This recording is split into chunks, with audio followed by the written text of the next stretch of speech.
My name is Anna. I'm 37 years old, and for nearly 20 years I lived as if kindness was an obligation, not a choice. My family lived in a quiet suburb on the southern edge of St. Paul, Minnesota, where the houses had weathered wooden roofs and winters always overstayed their welcome. I was the eldest child. My younger brother Brian was 4 years younger, but he never really had to grow up. My father, Donald, worked as a truck driver for a frozen meat distribution company. Every day he woke up at 4:30 a.m., left before the sun rose, and came home after dark. His back ached so much that he often had to bend forward just to get out of the truck, but he never missed a shift. Not even in the harshest winter. My mother, Karen, worked part-time as a receptionist at a small health center, but her chronic migraines kept her home so frequently that her job eventually became more of a conversation filler than a real source of income. Since elementary school, I learned that staying quiet at the right time could save a dinner from turning into a battlefield. When my dad got angry because Mom forgot his pain meds, I'd pour him a glass of orange juice and ask about the weather at the loading dock. When Mom cried because she couldn't remember her online banking password, I'd sit beside her for hours, guessing every familiar combination until we finally got in. Brian was different. He had that something that made adults go soft. He could spill milk all over the freshly cleaned rug and still end up in Mom's arms. He could skip a math test because he felt anxious, and still get a new video game from Dad as a reward for trying. I always had to handle things on my own. When I had a 102-degree fever on a winter night, Mom handed me a Tylenol and said, "You're not a baby, don't make a big deal out of it." Growing up in an environment like that, I developed a special skill: keeping things from falling apart. I was the one who cleaned the kitchen after my parents argued, the one who tutored Brian when his grades dropped, the one who shoveled snow and cut grass when Dad was sore and Mom couldn't sleep. Teachers adored me because I was never late, always turned in assignments on time, and had never once been written up for breaking a rule. They called me a model student. To me, I felt like a machine programmed to obey. I started earning money when I was 16. That summer, my dad's hours were cut due to company downsizing. Mom had just come off a month-long migraine episode. No one asked me to do anything, but I walked into the local coffee shop and got a night shift. I made drinks, mopped floors after school. I still remember Mom's face when I handed her my first paycheck in a paper envelope. Her eyes sparkled, but her fingers clutched the check like she was afraid I'd take it back. "Anna, you don't have to do this," she said, her voice trembling. "I want to help," I told her, and I meant it. "Because we're family." From that moment, I never stopped. Nobody asked, but everyone quietly expected. And so, the responsibilities piled on, day by day, month by month, and I truly believed that was the only way I knew how to love. I entered senior year of high school carrying two roles: honor student, and the silent backbone of my family. After classes at West Haven High, I'd run straight to Flannery's Bakery for the evening shift, scrubbing floors, bagging loaves and scrubbing pans crusted with burned flour. Every 2 weeks, I brought home my paycheck and placed it neatly on the kitchen counter next to the mail bin. My mother never asked where it came from, but she never refused it either. Some nights, she'd whisper, "Thank you, sweetheart. God bless you," before slipping the envelope into her purse, like she was afraid she might change her mind. I chose to attend community college in Bloomington, just a 30-minute drive from home. People called it smart and practical. The truth was, I didn't dare go far. Every time I considered moving into a dorm, Mom's voice would soften. "If you're not here, who's going to take me to my eye appointment next week?"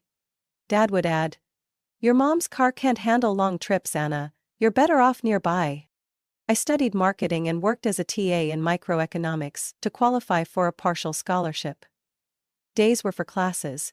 Evenings, I waitressed at an Italian restaurant. Weekends, I transcribed legal notes for a retired lawyer in town. Some months, I sent home close to $700. Just enough to keep the living room lights on, and the fridge stocked with something besides ice cubes. When Brian got into college in Madison, my parents threw a party like he'd won a full-ride scholarship, even though I'd secretly been covering most of his tuition. "He's smart like his sister," Dad said that night, raising his wine glass as if to toast someone who wasn't even in the room. I smiled and said nothing. If I spoke, it would ruin the mood. When I graduated, there was no party, no balloons, no words of congratulations. I stood outside the auditorium in my cap and gown, watching friends take pictures with their families. I texted Mom, "I'm done. I'll be home soon to make dinner." My first job was at a media agency in downtown Minneapolis. The starting salary was decent, enough to rent a small apartment if I wanted, but I didn't. My parents had just replaced the roof after an April storm, taking on more than $8,000 in debt. They said they'd pay it off gradually, but I knew it wouldn't happen unless I stepped in. So I stayed. To save money, I told my coworkers when I turned down the chance to split rent. The truth? I paid off that debt in the first 6 months of work. A few years later, I got promoted. The company gave me a small bonus. I used it to buy Mom a neck massager to help with her chronic migraines, and got Brian a new laptop because the old one can't handle my design software. I still hadn't upgraded my own phone. An iPhone SE from 2016, scratch screen, and a battery that barely lasted half a day. I never took a vacation. Not because I didn't want to, but because I couldn't imagine being gone for 7 days without someone to drive Mom to pick up her meds, or change Dad's oil, or help Brian cram for another math exam. I kept telling myself, just a little longer and things would be okay. They'd be okay. I never asked, what about me? When friends asked why I still lived at home, still single, still working like I was racing a storm, I'd joke, I'm the eldest daughter. It's my destiny to keep the house from falling apart. People laughed, but I wasn't joking. I had traded the best years of my life to patch the cracks in a house I wasn't even sure I belonged in anymore. At first, I was the golden child. Mom praised me at church, Dad bragged about me to coworkers. But over time, the praise faded. No one thanked me when I paid the electric bill. No one said, "Thanks to you." They just asked, "What day are you sending the money this month?" Gratitude had quietly morphed into expectation. Quiet, constant, and relentless. I didn't see it clearly until one August afternoon, when Mom called me in the middle of a workday. She didn't ask how I was, she didn't ask if I was busy, she simply said, "Anna, don't forget to pay the home insurance today, it was due yesterday." That sentence landed like a command in my ear. That was when I realized I was no longer the beloved daughter, I had become a profit engine, greased by silent sacrifice. I still vividly remember that evening, right after I finished an online meeting with a partner in Chicago. The marketing campaign I had led had officially crossed the $1 million revenue mark in just 6 weeks. I set down my laptop and headed to the kitchen to prepare dinner for the family, like every other day. As I opened the fridge, my mom walked in. Arms crossed, looking me up and down. "You're almost 30, Anna," she said, her voice not loud but sharp like a blade. "Are you seriously not planning to have a man in your life?" I turned around, still holding the water bottle. "I'm focusing on my career," I replied, trying to stay calm. "I haven't met anyone who feels right yet." "Or maybe you're just too busy? Who wants to commit to someone who's always working and acts like a big shot boss all the time?" I forced a smile. I was a boss. At least a team lead. And I worked like that to keep this house from being foreclosed.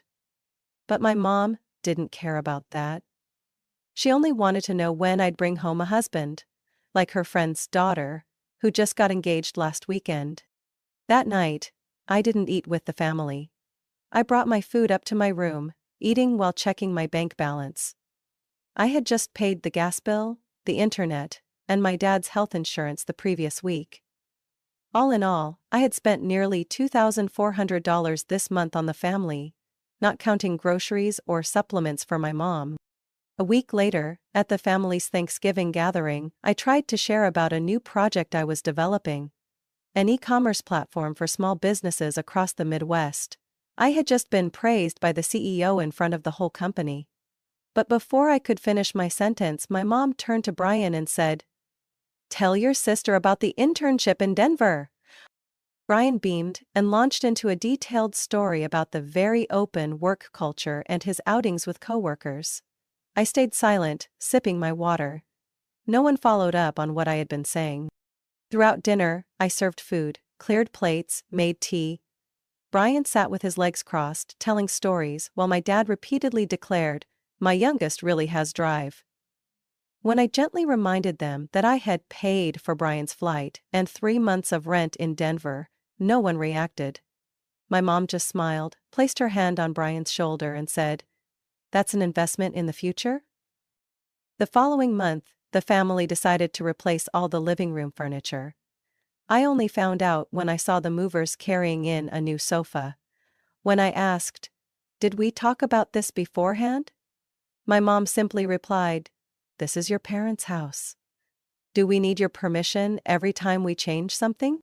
I bit my lip and said nothing. Still, the payment card used was mine. The charge showed up in my bank email the next morning. Payment approved, $3,720 to Midwest Furniture and Home. At some point, my input had become an annoyance. I wasn't sure when that shift happened. But more and more, I felt pushed to the sidelines. Anytime my mom made big decisions, like replacing the roof, remodeling the kitchen, or even applying for a supplementary credit card for my dad, I only found out after everything was finalized.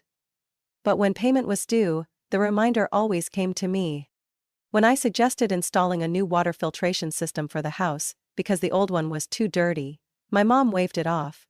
"It's just water, no one's dying." But a week later, when Brian mentioned reverse osmosis filters, she nodded and said, "Yeah, that's probably worth trying." I was no longer seen as capable, but rather as bossy, too intense, rigid.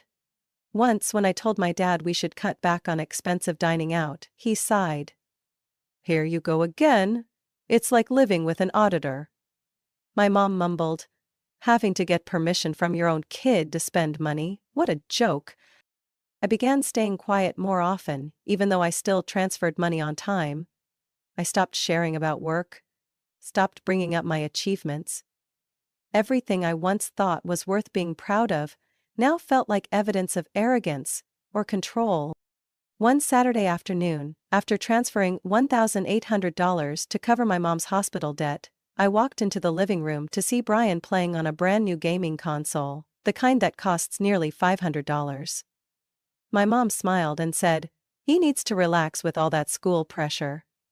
I asked casually, "Where did the money come from?" and she replied without flinching, "I borrowed from your card, you make plenty anyway." I looked at her, the woman who gave birth to me, who once cradled me in her arms when I had a high fever at age 3, and didn't recognize her anymore. In her eyes, I was no longer a daughter. I was a source of income, a tool for maintaining comfort, and any emotion, need, or opinion I had was just an obstacle to the convenience they had grown accustomed to. And I began to wonder, if I disappeared, would they even notice? Or just look for a replacement wallet? I didn't mean to eavesdrop, honestly, I didn't. That Monday night, with the rain quietly drizzling outside, I came home earlier than usual after a client meeting was suddenly canceled. I entered through the back door without turning on the kitchen lights, planning to change first before making dinner. But as I set my purse down, I heard my father's voice from the living room. "Lower than usual." "She can't keep living here like this," my dad said. "It suffocates me every time I walk in. It's like having a shadow watching over us constantly." "What are you talking about?" my mom replied, sounding a bit confused. "She's our daughter, Donald. She's helped us a lot." "Helped? Think about it.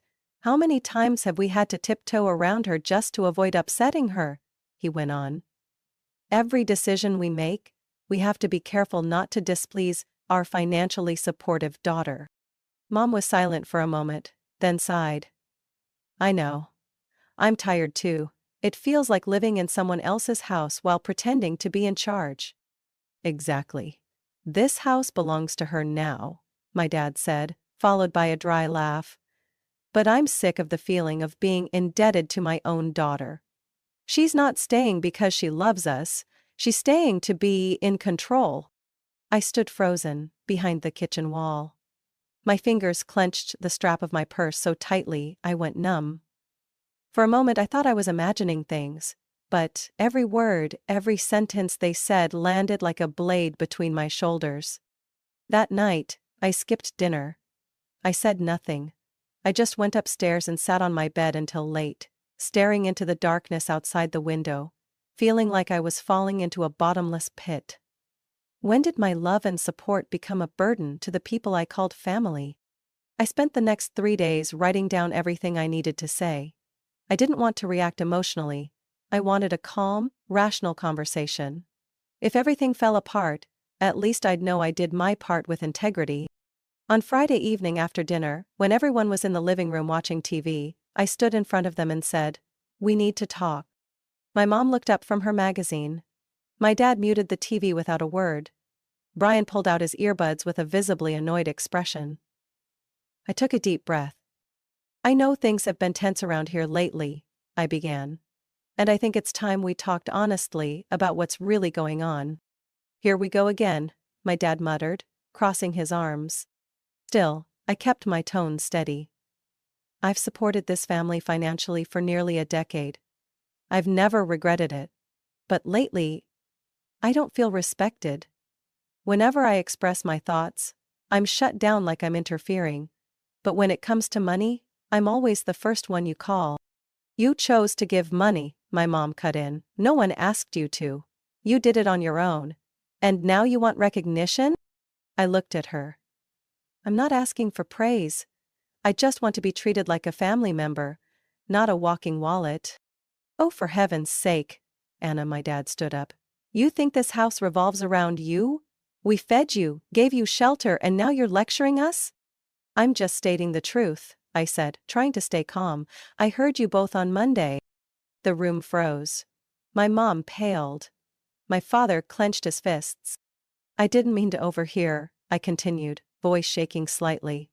"But I heard every word. And it made me think. I stayed because I wanted to take care of my family. But if my presence makes you feel suffocated, I can leave." "Then leave," Brian suddenly snapped. "You think you're so special, always making people feel small? You live here like you own the place." "Brian," I turned to him, "who do you think paid for your tuition, your apartment? Where do you think that money came from? You did it to control everyone, not out of love." Brian sneered. "You just want to feel important. You don't know how to exist without being the center." I turned back to my parents. Neither of them said a word. No one stood up for me. "That's enough," my dad said coldly. "You're our daughter, but you've crossed a line. If you're hurt by us telling the truth, maybe you really should find somewhere else to live. Stop torturing us with your guilt trips." I looked at them. 3 people who had once been my whole world. Every sacrifice, every deferred dream, had been for them. And now, I was just a burden in their eyes. "Fine," I said, my voice quiet but firm. "If that's what you want, I'll leave." "Tomorrow?" my mom asked, her tone indifferent. "Right now," I replied, turning to head upstairs. Behind me, my father fired one last shot, like a bullet to the back. "Don't come back. Don't expect us to need anything from you again." I didn't answer, I just walked. No shouting, no tears, but every step I took echoed with the sound of something quietly collapsing. I moved out of my parents' house at exactly midnight that night. No one saw me off. No one looked back. I closed the door so softly that no one knew I had vanished from their lives, just as they had wished. And for the first time, I didn't look back. I called Claire, my best friend from college, who had once told me to come live with her at least until you get your balance back. She lived in a 2-bedroom apartment in the Lake Nokomis area, just over a 10-minute drive from my office. She didn't ask much over the phone, just said, "Do you need the key or should I leave the door unlocked?" I chose to knock. When I arrived, Claire had already made hot cocoa and set up the guest bed. When she saw me dragging 2 suitcases and a document bag, she didn't ask, "What happened?" She just said one thing. "You finally chose yourself." The first week passed in a blur. I went to work like a machine. Still punctual, still turning in reports, still smiling at coworkers, but completely hollow inside. Every time I picked up my phone, I hoped for a message from Mom. Or even a cold call from Dad. But the inbox remained empty. I missed home. Not the house itself, but the idea of where I thought I belonged. I missed the clinking of silverware at dinner, the scent of the laundry detergent Mom used, even the dim yellow light in the upstairs hallway. But deep down, I knew those things were no longer mine. Maybe they never truly were. The strange thing was, while my heart felt shattered, my wallet was full. After 3 weeks of not paying utility bills, medical expenses, tuition, or house maintenance, my account was untouched. I walked into Whole Foods without checking the sale column. I booked a long overdue skin exam at a private clinic for the first time in 6 years. I ate breakfast without opening my banking app or checking which bill was due next. Claire was the first to notice the shift. One night she walked into my room while I was sitting by the window, laptop shut, warm tea in hand. "When's the last time you just sat like this?" she asked. I smiled faintly, eyes still on the distant yellow lights reflecting off the lake. "Maybe since I was 20? You need to talk to someone, Anna," she said gently but firmly. "You've lived for other people for so long. Now it's time to understand why you let yourself endure all of that." I agreed, partly because she was right, partly because, for the first time in my life, I felt I had the right to choose. Even in healing. I found a therapist named Dr. Helen Monroe. Her office was on the 12th floor of an old building, flooded with light and eerie calm. During our 3rd session, after I described how I'd lived, how I'd taken care of my family like it was my silent duty, she wrote 2 words on a notepad. Parentification and emotional manipulation. "Anna," she said evenly, "you were placed in the role of an adult far too early. You were never allowed to be a child. You became the pillar when you were barely learning to stand." I sat frozen, unable to breathe. "The scariest part," she continued, "is that you were praised for it. And you confuse that admiration with love." Every week, I met with Dr. Monroe. I started learning how to identify boundaries, something I once mistook for selfishness. I learned to tell the difference between genuine love and calculated dependency. I wrote down what I wanted, not just what I was supposed to do. And then, my work life changed too. Maybe because I wasn't running on fumes anymore. I began making decisions with real confidence, not just to prove my worth to my family. I proposed a completely new campaign strategy to a major client, and they approved it. My department head smiled at me during our routine meeting and said, "You seem lighter these days, Anna, brighter." Maybe it was because I had finally put down a burden I thought I could never unload. I also returned to playing piano, an old love I had abandoned because I didn't have time. I signed up for weekend yoga with Claire, started reading fiction again at night instead of hunched over my laptop till midnight. I bought a vintage-style desk lamp I'd always wanted but considered extravagant. For the first time, no one asked, "Why did you buy that?" Or, "Was it really necessary?" Freedom. Not the reckless kind, but the quiet, soft kind that lets you breathe deeply without guilt. I still haven't reached out to my family, they haven't called either. And, in that silence, I finally understood something. If I truly mattered, They would have looked for me for more than a missed bill. If the love was real, it wouldn't have vanished just because I stopped paying. I used to think I was abandoned. But now I know. They never really held on to me. 3 months and 12 days after I left home, my phone rang while I was waiting in line at the coffee shop below my office building. The name on the screen made me freeze. Mom. Karen. I didn't pick up. I let it ring until it stopped. 15 minutes later, it was Dad. Donald. This time I answered. Partly out of curiosity, partly because I had already prepared for this moment. Anna, he said, his voice rushed. How have you been? I'm fine, I replied calmly. Is something wrong? He hesitated for a moment, then came straight to the point. We just wanted to ask why there wasn't a transfer this month. I nearly laughed. No apology, no we miss you, not even a how are you doing? Just 6 words that cut through every illusion. Why wasn't there a transfer? Because I don't live there anymore, I said. And because you made it very clear. Don't come back, don't send money, don't interfere. Anna? He lowered his voice, a bit awkwardly. That day, everyone was upset. Things were said in the heat of the moment. You know how that is. People lose control. I know, I said, holding the cappuccino I had just received.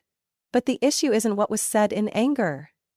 The issue is that you all genuinely wanted me gone. That's not true, he argued weakly. The house is in trouble. We're 3 months behind on the mortgage. The bank has sent warning letters. What about the money I haven't been using for the past 3 months? I asked. I remember I used to pay over $1,800 each month. Where did that go? He fell silent. I could hear a faint woman's voice in the background. My mother. Let me talk to her, she said, and then the phone was handed over. Anna, my mother said in a tone so sweet, it sounded fake. I've missed you so much. Since you left, the house has felt so empty. I thought maybe you needed time, so I didn't reach out. I took a deep breath. Did you call because you missed me, or because the house is about to be foreclosed? Her tone changed instantly. Anna, that's not fair. Your father and I didn't want to call, but circumstances forced us. We're family. You can't just watch us struggle and do nothing. I stayed quiet for a few seconds, then spoke slowly. The family you're talking about, is that the same one who told me to get out and never come back? The one who called me selfish, controlling, a leech? Even though I paid for everything? That was said in the heat of the moment, she replied, her voice rising. Everyone was tired, under pressure. You're not exactly a saint either. I've never claimed to be a saint, I said. But I was the one carrying the whole family, for nearly a decade, without asking for anything in return. And yet, you all cast me out like I was a burden. You're exaggerating, she snapped. If you don't help, we'll lose everything. Lucas is in his final year. He can't relocate now. I chuckled softly. Lucas. Of course, always the top priority, even when he's living off someone else's money. And no one says a word. Anna, you're the older sibling, you should understand. Sometimes adults need help. That's what family is for. No, I said, my voice firm. Family is about respect, not exploitation. I could hear her breathing hard on the other end. Do you really want to see the whole family go bankrupt? No, Mom, I said gently. I just don't want to keep living as if love is a financial agreement. So you won't help? She asked, nearly hissing. No, I replied. I won't send money. I won't come back. And if this family ever needs support, it better start with a sincere apology, not an unpaid bill. She stayed silent, then hung up without another word. I stood on the sidewalk, the cold wind brushing against my collar, and yet I felt completely calm. I wasn't angry. I wasn't sad. I just saw everything more clearly than ever. To them, I wasn't a daughter. I was the one who paid the bills. When I was useful, they kept me around. When I wasn't, they called it independence. And now that I dared to live for myself, they called me heartless. But I knew the truth. I was simply doing what they never taught me, protecting myself. I didn't receive any more calls after that day. No messages, no emails, no handwritten letters. The silence stretched on so deep it felt like they had erased me from their lives. Or at least, were punishing me by pretending to. I didn't fight it, I didn't text back either. I deleted my parents' numbers, closed the old bank account I used to pay family bills, and cut off all contact. For the first time in nearly 10 years, I was living just for myself. With no strings, no invisible debts. 6 months passed faster than I expected. That March, I was promoted to strategy team lead at work. The new salary let me move out of the shared room with Claire into a one-bedroom apartment on the 9th floor of a lakeside building near Lake Harriet. It wasn't huge, but it had floor-to-ceiling windows looking out over the water and a balcony that caught the morning sun. I picked out every piece of furniture, every paint color. No more wondering if Mom would like it or Brian might need the extra space. I started dating a former coworker named Nathan. The one who once told me I had the eyes of someone who's been through war but still kept her softness. We weren't in a rush. He understood I needed time to believe in a relationship that didn't come with strings. I told him straight up, I'm not taking care of anyone anymore. He laughed and said, I know how to pay for my own coffee. In June, I booked a ticket to Florence, Italy. A trip I'd dreamed of since college but never dared to take. I went alone. No rigid itinerary, no pressure to get the perfect shot. I wandered slowly through cobblestone streets, listened to church bells in the early morning, and ate pistachio gelato by the Arno River like it was a reward for all the years I forgot who I was. When I came back to Minneapolis, tanned and toting a suitcase full of Italian linen, I found a letter in my mailbox from the bank that held my parents' mortgage. Curious, I opened it. It was an official notice. The property at 1657 Morrison Drive had been foreclosed. The house I grew up in, the one I paid nearly 2 years of mortgage for, was no longer theirs. I didn't feel sad, just empty. Not because they lost the house, but because they never once called again, not even to say we were wrong. A week later, I ran into my cousin Melanie at a business seminar downtown. She didn't beat around the bush. Heard your folks are renting a 2-bedroom near the tech college, she said, not unkindly. Lucas moved back and is doing community college. Uncle Donald's out of work. Aunt Karen's working again, but it's just part-time. I nodded. You telling me this so I'll feel guilty? No, Melanie said, meeting my eyes. I just think you finally did the right thing. We stood in silence a while. Then she added, you know, back in the day, the whole family thought you were the spoiled one. Smart, sure, but still, the girl living off her parents. After everything that happened, they finally realized you were the one carrying the whole household and no one even saw it. I didn't respond, but as I walked out of the conference hall that afternoon, I felt an odd sense of peace. Like the truth had finally found its place. I kept living my own life. I enrolled in a weekend visual arts class. I went to a craft fair in Portland with Nathan. I applied to the part-time MBA program at the University of Minnesota. For the first time, not to earn more money for the family, but to grow myself. Sometimes, when I pass by the old house, now painted a new color with different people living inside, I don't get teary anymore. I just think, I lived, I loved, I sacrificed there. But that's not home anymore. Home now is where I'm respected. I don't know if my parents ever understood. Maybe they did, maybe they didn't. But I know one thing for sure. If they truly loved me the way they used to say, they wouldn't have needed a financial reason to keep me around. I used to think love meant endurance. Now I know. Love, for yourself or for someone else, should never come at the cost of your own destruction. And sometimes, the greatest act of love you can offer is walking away, so both sides get the chance to grow up. Each in their own time, in their own way.